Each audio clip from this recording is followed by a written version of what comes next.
Hermanos, muy buenas tardes, que el Señor les bendiga. Es una bendición poderme reunir con ustedes, aunque sea por este medio. Desde luego no es la manera en la que quisiéramos estar reunidos. Quisiéramos poder vernos, abrazarnos, saludarnos, besarnos, pero bueno, tenemos que entender que estamos viviendo un tiempo especial en esta pandemia. Tenemos por amor unos a otros que cuidarnos y quedarnos en casa como se nos ha recomendado. Lo que no puede quedarse en casa nunca es el Espíritu de Dios ni su palabra. Eso no hay pandemia que lo detenga, no hay poder humano que lo pueda detener, y la palabra de Dios sigue cumpliendo con el propósito para el cual fue enviada. Entonces, gracias a Dios que nos permite reunirnos de esta manera. Mi esposa y yo estamos en Coahuatzintla. Yo espero que el sonido se oiga bien, que se pueda captar bien, porque hay un poquito de eco aquí en nuestra casa, ya que prácticamente no está amueblada.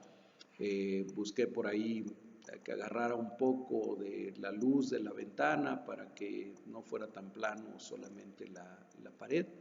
Pero hermanos, desde aquí les mandamos un fuerte abrazo. Les pedimos que estemos orando unos por otros y que aprovechemos este tiempo para estar en un retiro, no solamente de encierro en nuestra casa, sino que lo hagamos un retiro espiritual, que tomemos este tiempo para buscar de Dios en oración, para leer su palabra, para estudiar su palabra, a lo mejor para compartir con nuestros seres amados que están en la misma casa, pero que aún no son creyentes, en instruir a los niños, en fin, podemos aprovechar este tiempo de una manera que sea bendición para todos nosotros.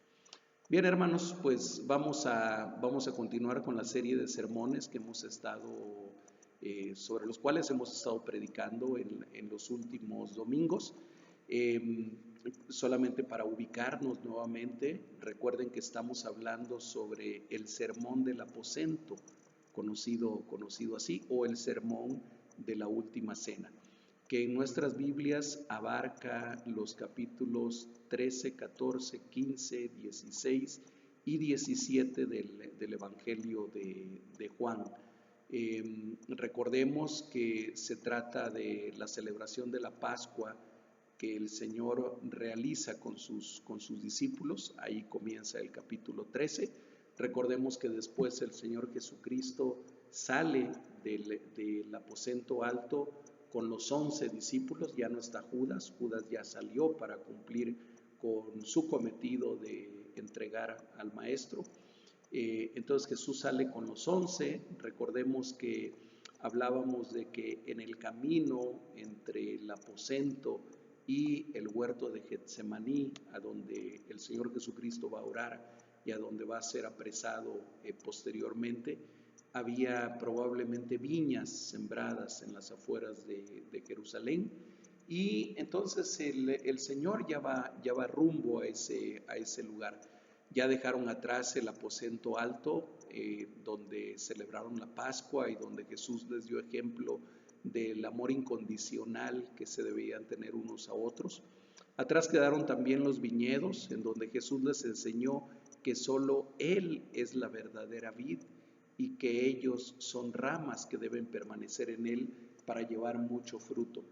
Ahora, al aproximarse al monte de los olivos, Jesús les revelará lo que les depara el futuro inmediato, pero también el futuro eterno. Discúlpenme porque necesito ir moviendo aquí mis apuntes en la computadora. Entonces voy a estar moviendo un poco aquí el cursor. Les pido un segundo, por favor. Bien, entonces en eso estamos. Vamos a entrar al capítulo 16 para estudiar el mensaje que el Señor Jesucristo les da a los 11 y nos da a cada uno de nosotros en este capítulo 16. Pero oremos primero. Después haremos la lectura del pasaje de hoy y comenzaremos a analizar este texto. Oremos, por favor, hermanos. Padre eterno, venimos en este momento delante de ti en el nombre de Jesucristo, dándote gracias porque tú haces todas las cosas bien y que haces todas las cosas perfectas en su tiempo. Gracias porque tú tienes un motivo seguramente para que nosotros estemos en nuestras casas, pero en este que es tu día, Señor, queremos adorarte, queremos glorificarte y queremos ser alimentados también con tu palabra. Al acercarnos a este texto, al acercarnos a esta porción de la Escritura, rogamos que sea tu Santo Espíritu el que nos hable, el que nos enseñe, el que nos instruya, el que nos alimente con la verdad de tu palabra. Toma este tiempo, por favor, en tus manos. Toma este medio que estamos utilizando en tus manos preciosas. Te lo rogamos en el dulce nombre de Jesucristo. Amén y amén. Bien, hermanos, estamos en Juan capítulo 16. Les pido por favor que busquen en sus Biblias y vamos a leer solamente de los versículos 1 al 15, porque en eso vamos a centrar el mensaje. Juan 16, 1 al 15. Por favor, tengan sus Biblias, ábranlas, lean la palabra en este momento junto conmigo y seamos alimentados por esta palabra que es viva y es eficaz. ¿Estamos listos? Dice así la palabra de Dios. Estas cosas os he hablado para que no tengáis tropiezo. Os expulsarán de las sinagogas y aún viene la hora cuando cualquiera que os mate pensará que rinde servicio a Dios. Y harán esto porque no conocen al Padre ni a mí. Mas os he dicho estas cosas para que cuando llegue la hora os acordéis de que ya os lo había dicho. Esto no os lo dije al principio, porque yo estaba con vosotros, pero ahora voy al que me envió. Y ninguno de vosotros me pregunta, ¿a dónde vas? Antes, porque os he dicho estas cosas, tristeza ha llenado vuestro corazón. Pero yo os digo la verdad, os conviene que yo me vaya, porque si no me fuera, el Consolador no vendría a vosotros, mas si me fuere, os lo enviaré. Y cuando Él venga, convencerá al mundo de pecado, de justicia y de juicio. De pecado, por cuanto no creen en mí. De justicia, por cuanto voy al Padre y no me veréis. Y de juicio, por cuanto el príncipe de este mundo ha sido ya juzgado. Aún tengo muchas cosas que deciros, pero ahora no las podéis sobrellevar.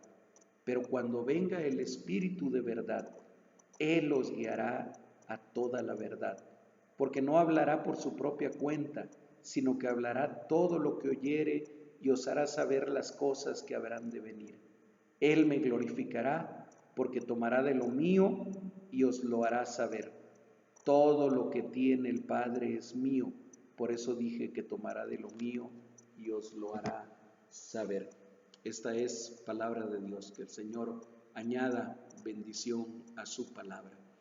Bien, hermanos, hay varias cosas aquí, cosas enormes, interesantes, magníficas, que nosotros debemos aprender sobre el Espíritu Santo.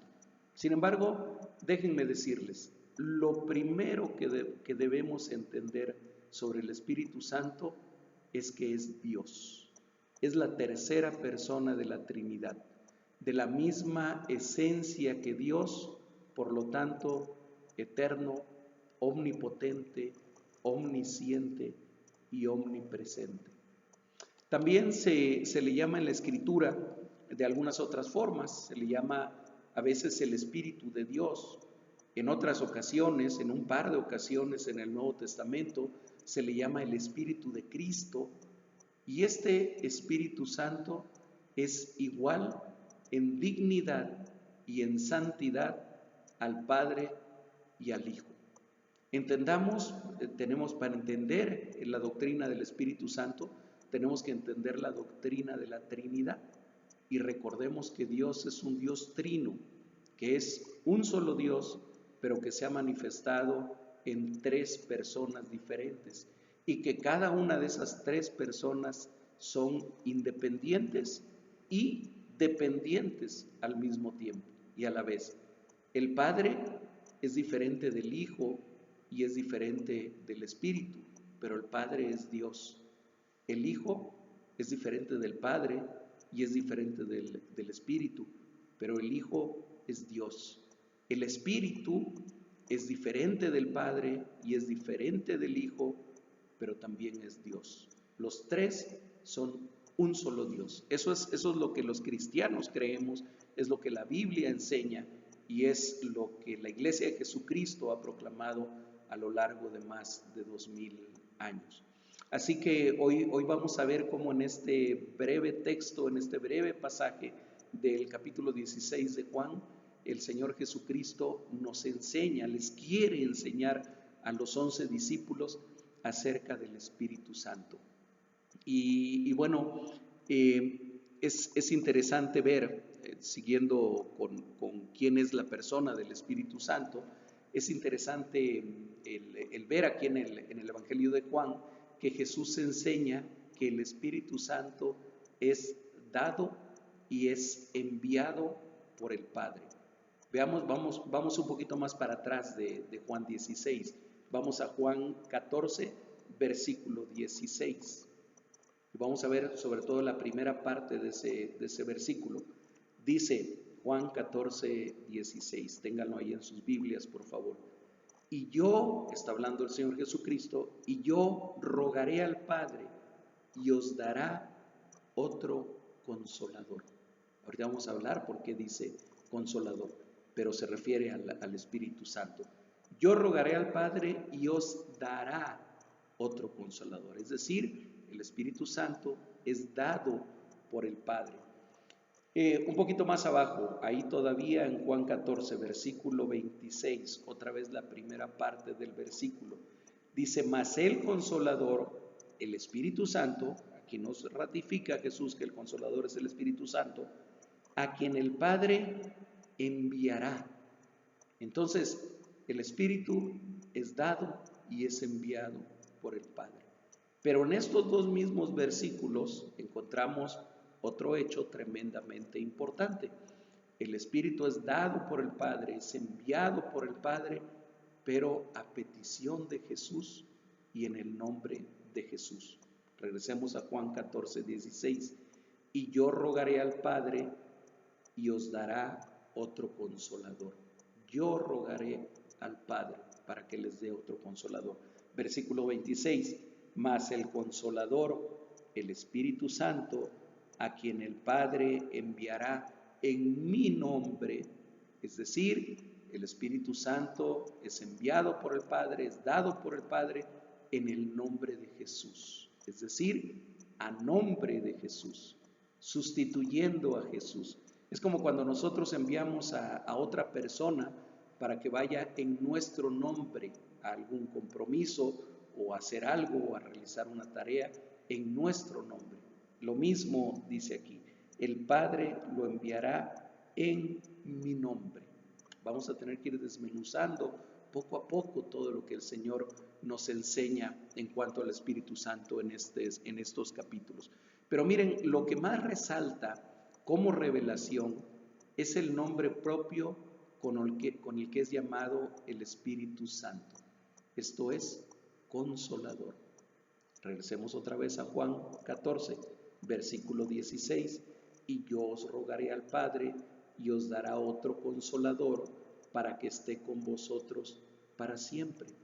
Y en el 17 nos dice, el Espíritu de verdad, al cual el mundo no puede recibir porque no le ve ni le conoce, pero vosotros le conocéis, porque mora con vosotros y estará en vosotros. Vamos a regresar después a ese versículo. En el 26, mas el Consolador, el Espíritu Santo, aquí nos ratifica quién es el Consolador. Regresemos al capítulo 16, verso 7. Pero yo os digo la verdad, os conviene que yo me vaya, porque si no me fuera, el Consolador no vendría a vosotros. Mas si me fuere, os lo enviaré. Entonces, vemos que el Señor Jesucristo le llama consolador al Espíritu Santo. ¿Qué significa esto? ¿Qué significado puede tener para nosotros?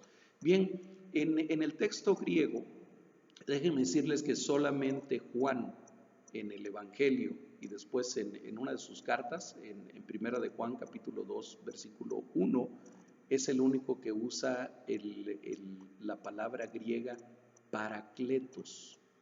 Entonces, en el texto griego, cuando aquí se traduce como consolador, en el texto griego dice parakletos, es decir, Juan 16:7, pero yo os digo la verdad, os conviene que yo me vaya, porque si no me fuere, el parakletos no vendría a vosotros.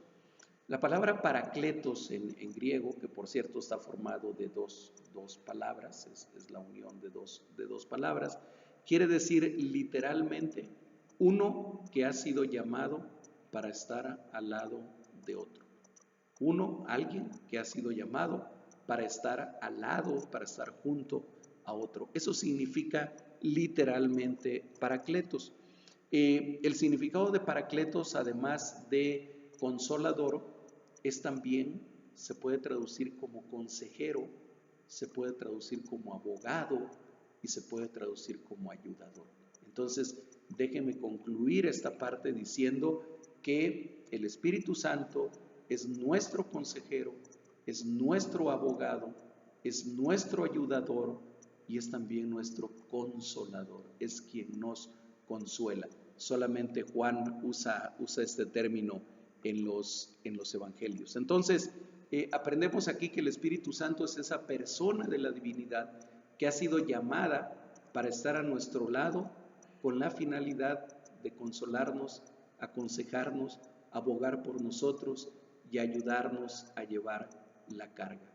Fíjense que Jesús también es llamado el Paracleto. Por eso es que él habla de que le será enviado otro consolador, otro Paracleto, porque él mismo es también nuestro abogado. En Primera de Juan capítulo 2 versículo 1, a donde Juan dice: hijitos míos, no pequéis, hijitos míos, les escribo estas cosas para que no pequéis. Pero si pecamos, abogado tenemos en Cristo Jesús. Y al decir ahí abogado, la palabra que usa también es paracletos. Entonces, Jesús es también nuestro consolador, era el consolador que estaba con aquellos discípulos, pero dice, les será enviado otro consolador. Así que les conviene que yo me vaya, porque dice, si no me fuera, el consolador no vendría. Fíjense qué cosa más tremenda es lo que dice Jesús aquí. Dice que es mejor para aquellos discípulos que esté con ellos el Espíritu Santo a que esté Jesús, a que siga Jesús con ellos. ¿Por qué? ¿Por qué dice esto el Señor Jesucristo? Bueno, podemos deducir dos razones fácilmente. La primera, Jesús, antes de resucitar, estaba en un cuerpo limitado, aunque solo parcialmente, por el tiempo y el espacio, como están nuestros cuerpos físicos. Nosotros no podemos estar en dos lugares al mismo tiempo, porque tenemos una limitación de espacio. Yo ahora estoy aquí, quisiera estar con ustedes, pero mi cuerpo es limitado por el espacio. Estamos limitados por el tiempo también, ¿verdad? Nosotros no podemos ni regresar al pasado, ni ir tampoco al futuro, porque este cuerpo es un cuerpo físico que está limitado. Jesús, cuando estaba entre los discípulos, estaba en un cuerpo todavía no glorificado, ¿cierto? Un cuerpo que en algunas circunstancias podía hacer cosas que normalmente alguien no puede hacer, como es caminar encima del agua. Pero precisamente porque Jesús, siendo Dios, podía controlar aún las fuerzas físicas y las leyes físicas de la naturaleza que él mismo ha creado. Pero él estaba limitado entonces en el tiempo y en espacio, aunque fuera parcialmente. El Espíritu Santo, al ser el Espíritu de Dios, no tendrá límites ni de espacio ni de tiempo, por lo que podría ejercer su ministerio en favor de los creyentes sin limitaciones. Esa es una de las razones por la que Jesús dice, les conviene que yo me vaya, para que venga el Consolador. La segunda razón es que aun cuando Jesús estaba con ellos, el Espíritu Santo estaría en ellos. Y hay una tremenda diferencia en eso. Miren lo que dice, regresemos a Juan capítulo 14, versículo 17. El Espíritu de verdad, al cual el mundo no puede recibir, porque no le ve ni le conoce, pero vosotros le conocéis, porque mora con vosotros y estará futuro y estará en vosotros. Miren qué promesa más maravillosa, qué promesa más hermosa, la que el Señor Jesucristo le está haciendo ahí a los 11, pero nos los está haciendo a nosotros también. Y nos dice aquí en este pasaje, ese Espíritu, ese Consolador que el Padre enviará en nombre mío, que el Padre enviará por ruego mío, ese Consolador que viene del Padre, que es enviado del Padre, no va a estar solamente junto a ustedes, sino que va a estar en ustedes. Hay una tremenda diferencia. Por eso es que el Señor Jesucristo les decía a los discípulos, les conviene que yo me vaya, para que entonces sea enviado el otro Consolador, el Espíritu Santo, el cual dice aquí, mora con vosotros, pero estará en vosotros. Creo que todos recordamos Hechos capítulo 2, lo que ocurre mientras se celebra en Jerusalén el día de Pentecostés y mientras en otro aposento alto están 120 de los discípulos orando y clamando al Señor, y de repente se reparten lenguas como de fuego sobre cada uno de ellos, se estremece aquel lugar como con un viento fuerte, y aquellos hombres comienzan a alabar a Dios y comienzan a hablar de las maravillas de Dios en lenguas desconocidas, pero ojo, desconocidas para ellos que eran galileos, pero lenguas perfectamente conocidas por las personas que estaban alrededor, que fueron llamados por aquel estruendo que hubo, corrieron a ver qué pasaba en aquel lugar y oh sorpresa, se encontraron aquellos 120 galileos hablando en diferentes idiomas, en latín, en griego, en medo, en egipcio, en diferentes idiomas. Decían, ¿no son todos estos galileos?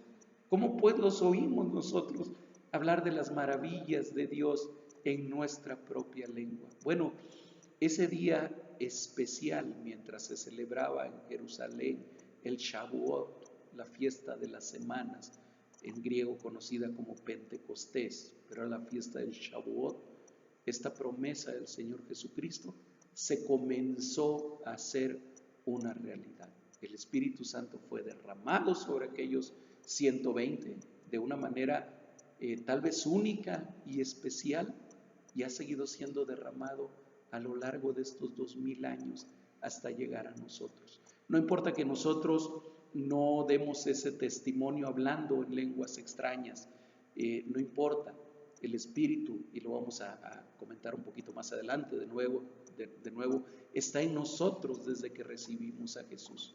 Cuando recibimos al Señor Jesucristo, a quien recibimos literalmente es al Espíritu de Cristo, es al Espíritu de Dios que ahora mora en nosotros. Segunda verdad que este pasaje enseña sobre el Espíritu Santo. Habla que el Espíritu Santo es el Espíritu de la verdad o el Espíritu de verdad. Fíjense que dice en el versículo 8, dice, y cuando Él venga, convencerá al mundo de pecado, de justicia y de juicio. Hermanos, no somos nosotros los que convencemos a nadie. Eso deberíamos tenerlo perfectamente claro. Es el Espíritu Santo el único que puede hacerlo. Si tú que me estás escuchando te sientes tocado por el Señor, si tú sientes que el Señor está hablando a tu corazón, si tú sientes que el Señor te está hablando a ti en lo personal, déjame decirte, hermano, hermana, que no soy yo. Yo soy un vil pecador, del cual el Señor ha tenido misericordia y ha rescatado y ha levantado. Pero soy un simple ser humano, un pecador igual que tú. Pero quien habla al interior de la mente Quien habla al corazón de las personas es el Espíritu Santo, es el Espíritu de verdad. Dice, y Él, cuando Él venga, convencerá al mundo de pecado, de justicia y de juicio. Lo primero de lo que alguien debe estar convencido para que tenga esperanza de salvación es de que es un pecador. Nuestra carne está llena de vanidad y de soberbia y no se considera pecadora. Los seres humanos, cuando no hemos llegado a Cristo, no nos sentimos realmente pecadores, aunque algunos lo dicen de labios para afuera. Sí, claro, pues yo soy pecador igual que todo el mundo, pero no hay ese convencimiento en el interior, porque la vanidad de nuestra carne, la soberbia de nuestra carne nos impide reconocer eso. Y nos preguntamos, ¿cómo se arrepentirá el pecador si no sabe que es pecador? ¿Cómo pedirá perdón el pecador si no siente que haya hecho nada malo? Y entonces lo primero de lo que debemos ser convencidos para que tengamos esperanza es de nuestra triste condición caída de seres humanos pecadores, miserables, sin esperanza, muertos espiritualmente y que no tenemos absolutamente ninguna esperanza de vida eterna si es que no somos resucitados, si es que no somos regenerados por el actuar del Espíritu Santo. Y esto comienza por el reconocimiento de que soy un pecador. Pero ¿quién me convence de eso? ¿Quién me puede convencer en el interior de eso? El Espíritu de Dios, el Consolador, el Paracletos. Él, dice, convencerá al mundo de pecado primeramente, de justicia y de juicio.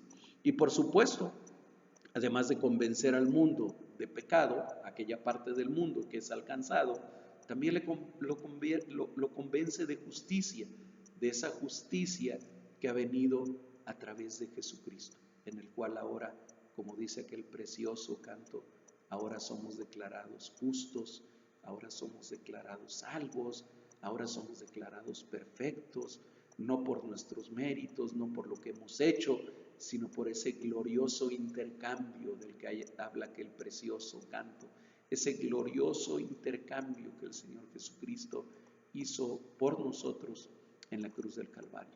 Él fue a la cruz, a una cruz donde debía haber ido yo, donde debimos haber ido cada uno de nosotros. Y su justicia ahora me fue abonada a mí. Su perfección, su bondad, todos los méritos que él tiene ahora me han sido abonados a mí. ¿Quién convence de esto al mundo? El Espíritu Santo solamente. Y también lo convence de juicio. También lo convence de ese juicio que viene sobre todos aquellos que rechazan la verdad, sobre todos aquellos que no tienen a Cristo en su corazón. Pero es el Espíritu Santo el que hace esto. Pero el segundo atributo del Espíritu que resalta en este texto es que es el Espíritu de verdad. Miren, versículos 12 y 13. Aún tengo muchas cosas que deciros, pero no las podéis sobrellevar. Pero cuando venga el Espíritu de verdad, Él os guiará a toda la verdad, porque no hablará por su propia cuenta, sino que hablará todo lo que oyere y os hará saber las cosas que habrán de venir. Cuando venga el Espíritu de verdad, Él os guiará a toda verdad. Esa es otra revelación hermosa, maravillosa de lo que es el Espíritu Santo, es el Espíritu de verdad. Jesús trata de explicar a los discípulos y por supuesto trata de explicarnos a nosotros que no puede darles a conocer todo aún porque ellos no tienen la capacidad para sobrellevarlo, pero les dice, cuando venga el Espíritu de verdad, Él os guiará a toda verdad. La verdad está relacionada con la luz de la misma manera que la mentira está relacionada con la oscuridad. En Juan capítulo 1 versículos 4 y 5, cuando el apóstol Juan está presentándonos al Señor Jesucristo, dice en esa introducción a su evangelio, dice, en Él, en Jesús, estaba la vida, y la vida era la luz de los hombres. La luz en las tinieblas resplandece, y las tinieblas no prevalecieron contra ella. La luz es la verdad, las tinieblas es la mentira. El Espíritu Santo es el Espíritu de la verdad. Jamás recibiremos una mentira o un engaño de Él. Esa verdad es la que nos trae la luz y nos trae la vida en Jesucristo. Por eso cuando venimos a las Escrituras, tenemos que clamar al Espíritu Santo. Tenemos nuevamente que ponernos en las manos de Él, reconocer que solamente somos capaces de recibir alguna parte de la verdad cuando el Espíritu Santo nos revela esa verdad. El mismo Señor Jesús dice también en Juan 8:32, mientras hablaba con los judíos, les dice: y conoceréis la verdad, y la verdad os hará libres. Solamente la verdad nos puede hacer libres, y solamente el Espíritu Santo, solamente el Espíritu de Dios nos puede llevar a toda verdad. Por lo tanto, el Espíritu Santo es nuestra guía mientras nosotros tratamos de entender la verdad contenida en la palabra de Dios. Es nuestro maestro para comprender el verdadero significado de las Escrituras y es nuestra brújula infalible mientras tratamos de caminar en la verdad. El Espíritu Santo y la verdad van tomados de la mano. El Espíritu Santo y la Escritura van tomados de la mano. No hay forma de entender la Escritura, no hay forma de ser alimentado a través de la Escritura si no es por medio del Espíritu Santo. Y no hay manera de que el Espíritu Santo nos hable de ninguna otra cosa que no esté acorde con la Escritura. Por eso es que decía el profeta Isaías, decía: a la ley y al testimonio. Si no hablan conforme a esto, es que aún no les ha amanecido.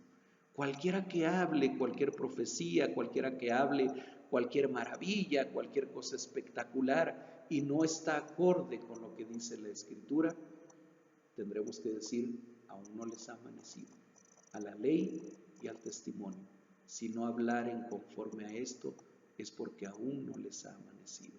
Así que el Espíritu Santo es quien nos lleva a la verdad.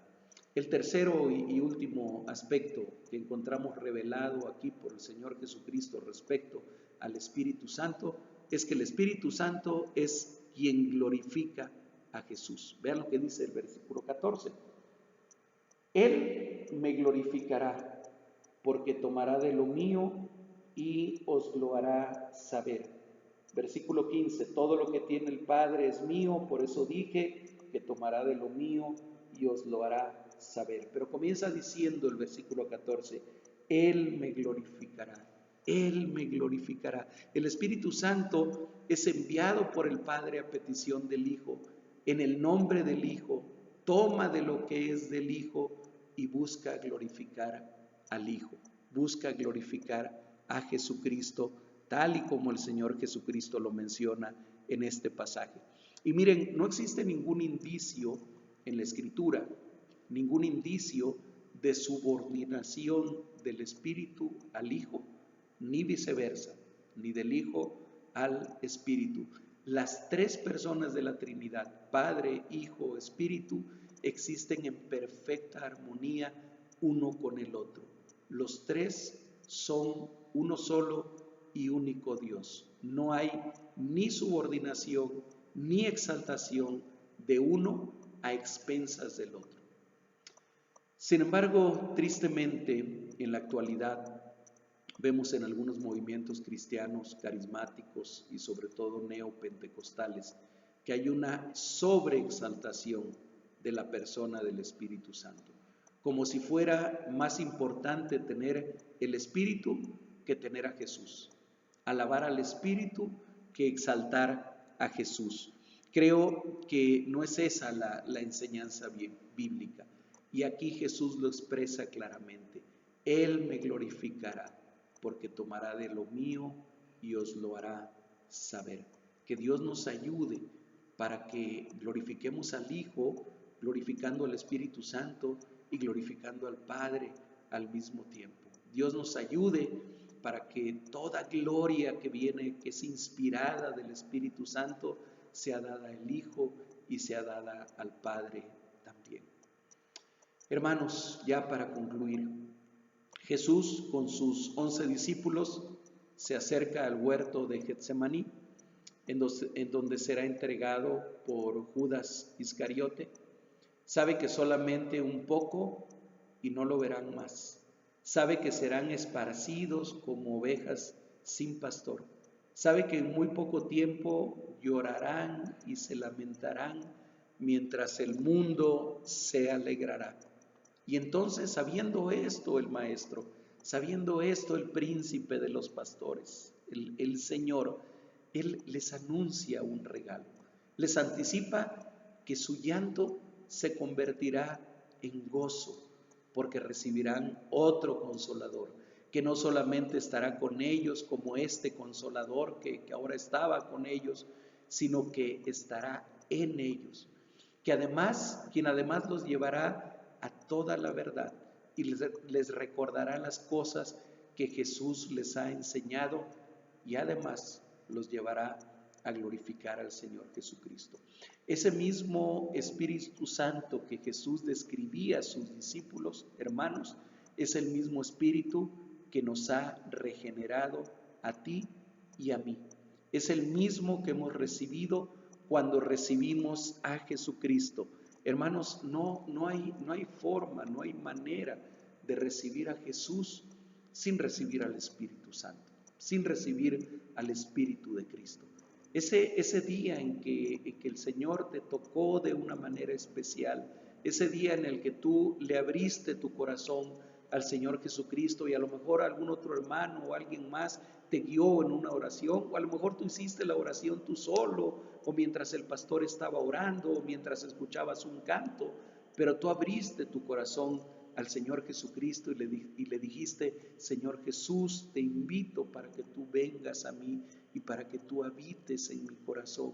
Ese día que el Señor te salvó, ese día quien estaba haciendo todo en tu corazón, quien estaba haciendo todo en tu mente, quien estaba actuando en tu ser entero, hermano, era el Espíritu Santo, era el Consolador, era el Espíritu de verdad, era el Espíritu que glorifica a Cristo.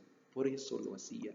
Y cuando tú abriste tu corazón y recibiste a Jesús, a quien estabas recibiendo era el Espíritu de Jesús, al Espíritu de Cristo, al Espíritu Santo.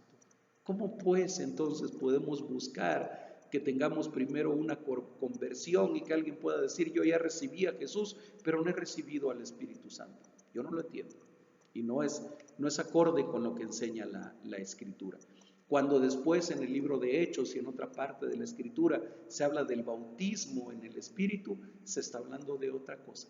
No de que en ese momento se va a recibir apenas al Espíritu Santo. Tú recibiste al Espíritu Santo cuando recibiste al Hijo de Dios, cuando aceptaste a Jesucristo como tu Señor y como tu Salvador. Lo hiciste movido no por tu intelecto, no por tu corazón, porque dice la Biblia que tu corazón es engañoso más que cualquier otra cosa. Lo hiciste movido por el Espíritu Santo. No hay forma tampoco de entender el Evangelio de Jesucristo con el cual somos salvos si el Espíritu de verdad no nos guía a esa verdad. No hay forma de entender Juan 3:16, porque de tal manera amó Dios al mundo que ha dado a su único Hijo, para que todo aquel que en él cree no se pierda, mas tenga vida eterna.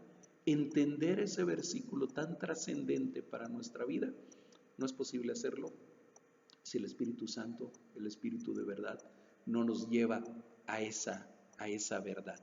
Entonces, es ese Espíritu al que nosotros tenemos que buscar, cuya llenura tenemos que buscar con todas nuestras fuerzas. Busquemos, hermanos, con ahínco la plenitud del Espíritu, la llenura del Espíritu. Busquemos los dones del Espíritu, pero sobre todo, roguémosle a Dios, roguémosle a la divinidad que nos permita tener el fruto del Espíritu en nuestra vida. Gálatas 5, 22 y 23 dice que el fruto del Espíritu es amor, gozo, paz, paciencia, bondad, benignidad, mansedumbre, templanza, fe. Y concluye diciendo ese pasaje: contra tales cosas no hay ley. Hermanos, que ese consolador que el Señor Jesucristo le anunció a aquellos 11, casi llegando a Getsemaní, muy cerca de Getsemaní, que ese espíritu de verdad nos llene de todo su fruto, nos llene de amor, nos llene de gozo, nos llene de paz, nos dé paciencia, especialmente en estos tiempos que estamos viviendo, nos llene de bondad, de una bondad que no viene de nosotros, sino que viene de Él, nos llene de benignidad, una palabra que puede traducirse también como amabilidad, nos llene de templanza para poder decidir siempre lo correcto basados en lo que dice la Escritura, nos llene de mansedumbre, una virtud, un fruto que escasea tremendamente en nuestro tiempo, y nos llene de fe también. Porque ¿saben qué? Cuando nuestra vida esté llena de esas 9 cosas, de amor, gozo, paz, paciencia, bondad, benignidad, mansedumbre, templanza y fe, cuando nuestra vida manifieste todo eso en nuestro diario vivir, estaremos glorificando a Jesús. Le estaremos dando gloria al Padre con nuestra vida. Oremos para terminar esta meditación, hermanos. Padre amado, gracias por tu palabra, Señor. Gracias porque tú me has hablado y porque tú nos has hablado a nosotros, Señor. Gracias por ese consolador, por ese espíritu de verdad, por ese espíritu que te glorifica a ti, Señor Jesucristo. Te pedimos, por favor, te suplicamos en el nombre de Jesús, que, Señor, tú nos des la plenitud, tú nos des la llenura del Espíritu Santo, pero sobre todo, Señor, que esa llenura se manifieste en el fruto del Espíritu en nuestra vida. Ese fruto que glorifique al Padre, ese fruto que glorifique al Hijo, y ese fruto que glorifique al Espíritu Santo también. Gracias, bendito Dios. Toma, por favor, nuestra súplica, toma, por favor, nuestro ruego en tus preciosas manos y llévanos a vivir conforme a tu palabra. Te lo pedimos todo, te lo rogamos en el precioso nombre de Jesucristo, nuestro Señor y Salvador. Amén. Hermanos, que el Señor les bendiga, que el Señor esté con ustedes este tiempo, y anhelamos el día, anhelamos el momento en que volvamos a estar juntos otra vez. Tal vez este tiempo nos ayude también a valorarnos más, a extrañarnos más, a amarnos más, a valorar mucho más nuestra comunión. Que Dios les bendiga, cuídense mucho y vamos a continuar con otras partes del culto. Dios les bendiga.